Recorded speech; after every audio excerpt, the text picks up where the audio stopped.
What's going on, bottom line viewers? It's Mitch here with Dilly Vanilli. We are here to break down, preview, and predict the Minnesota Vikings season for the 2019 NFL season. The Minnesota Vikings disappointed massively last year, Dylan. Kirk Cousins was brought in, and everyone just looked at the roster, and they're like, oh, yay, the Vikings are going to the Super Bowl. We're winning it all because Case Keenum, he's not as good as Kirk Cousins. That's the only difference in this team. Well, they didn't factor in offensive line play or defensive regression or your offensive line coach dying. I'm just going to put that out there. So the Minnesota Vikings are a team with expectations that have been shifted. I don't think people look at them as a contender in the NFC anymore. I think people are just looking to see if they can make it back to the playoffs. I have an 8-8 record for the Minnesota Vikings because you brought up first of all, this is the hardest division. We brought this up in our Packers video, that there are so many things that this division gives to us, and not everybody can win. You know what I mean? There has to be a team that loses a little bit. And the Vikings are that team for me. 8-8 is still a pretty decent record, all things considered. But we talked about Kirk Cousins and his inconsistent play. He had great performances. His Week 2 game against the Packers was one of the best all year. There was other great performances, but the clutch factor, is he going to be clutch in certain situations? We didn't see that last year. Struggled against certain defenses. And then they absolutely choked it out last year towards the last 3 games of the season, where they could have had gotten the Eagles out of the playoffs, and they didn't. So there's that. Let's look at their roster. Adam Thielen, Stephon Diggs, the best wide receiver duo in the entire NFL. Great stuff there. Third receiver is non-existent. There is none. If you think Laquan Treadwell is a third receiver, you need to get your head checked because he drops everything in his power. I don't understand. The reports are that Chad Beebe is going to be the guy. Chad Beebe. Okay. Okay, it'll be the third receiver, but I don't know how much of an impact he's going to make. I get that Thielen and Diggs almost have 100 receptions a year, over 1,000 yards receiving, a good amount of touchdowns. You can do pretty well with those two, but, We saw last year, though, especially if you have an uncreative offensive coordinator for much of that season, they had that. Teams with good corners or teams with good defensive coordinators can scheme ways to take away 2 players. Yeah. Because the Vikings, especially when they weren't running the ball, which is essential to them this season, Dalvin Cook needs to have a big year, needs to stay on the field. And to me, when I watched them last year, he was the best part of their offense when he was playing. He was explosive. He was making the biggest plays, even more so than Thielen and Diggs. And that's saying a lot.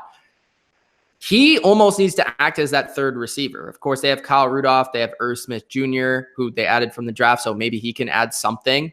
But that remains to be seen. Their offensive creativity when it comes to separating and getting these guys open away from the double teams, away from all the coverage is going to be very important. Yeah, absolutely agree. Dalvin Cook needs to have that year, and I really like that. And their offensive line was pretty bad last year. I think I would probably rank it third or second worst in the entire NFL. And they decided to draft Garrett Bradbury with the center pick. Will definitely help them out. Even though if you don't think he's great, he's definitely going to at least be a good addition.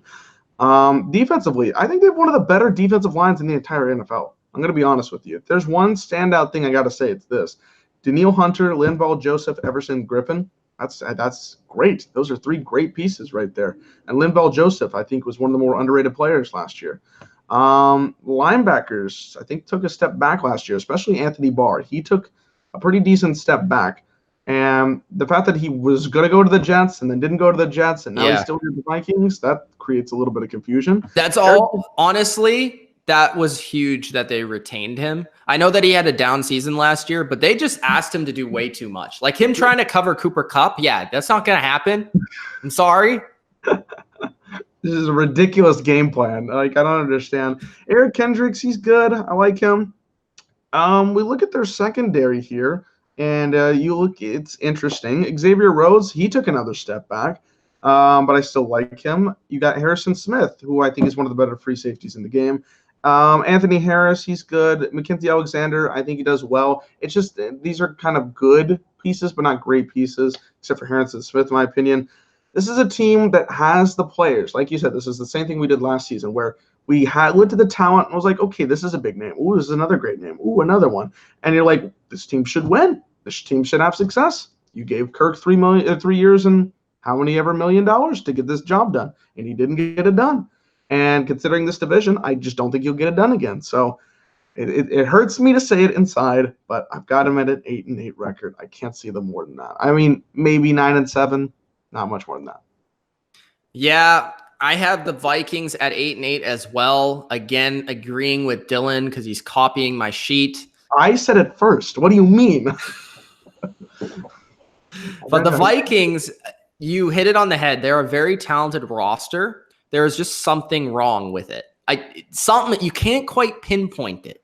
And I don't even think it's Zimmer either. Like, I think Zimmer, I will say he kind of needs to go back to the drawing board in terms of his defense. I understand they were still like a upper echelon defense last year, but they took a pretty significant step back from being the best defense or one of the best top 2 defenses in 2017 to being like a top 12 unit in 2018. So if they could get back to the top 10 on defense and Zimmer can fix a little bit of that, Kevin Stefanski, a lot of pressure is on him. It didn't work out with John DeFilippo. Stefanski came out in there later in the year. They ran the ball a lot more, which I don't think was a great idea because honestly, their offensive line was not creating a lot of holes. And Kirk Cousins was actually quite efficient as a passer early in the year.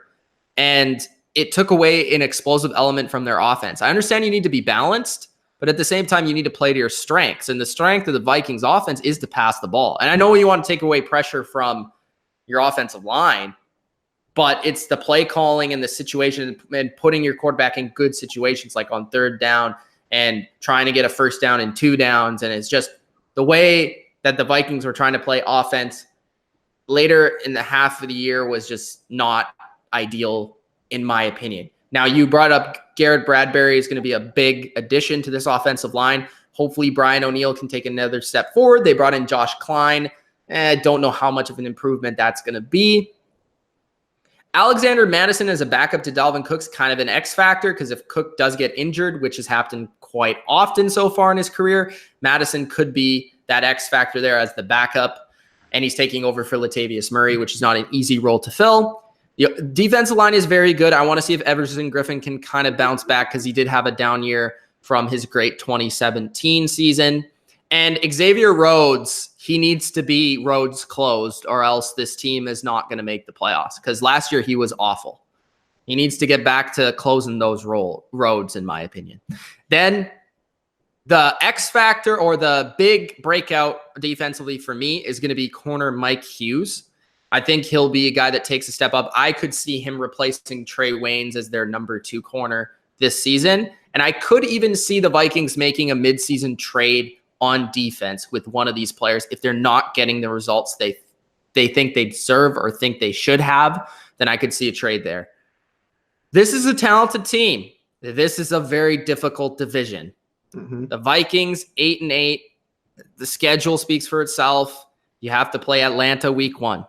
Who's a dome team. I understand it's at home, but they're a dome team playing in a dome. So it's not much of a difference, just the crowd noise. Green Bay on the road week 2, in Chicago, Philadelphia, Detroit twice, Dallas, in Kansas City, and in Dallas, by the way.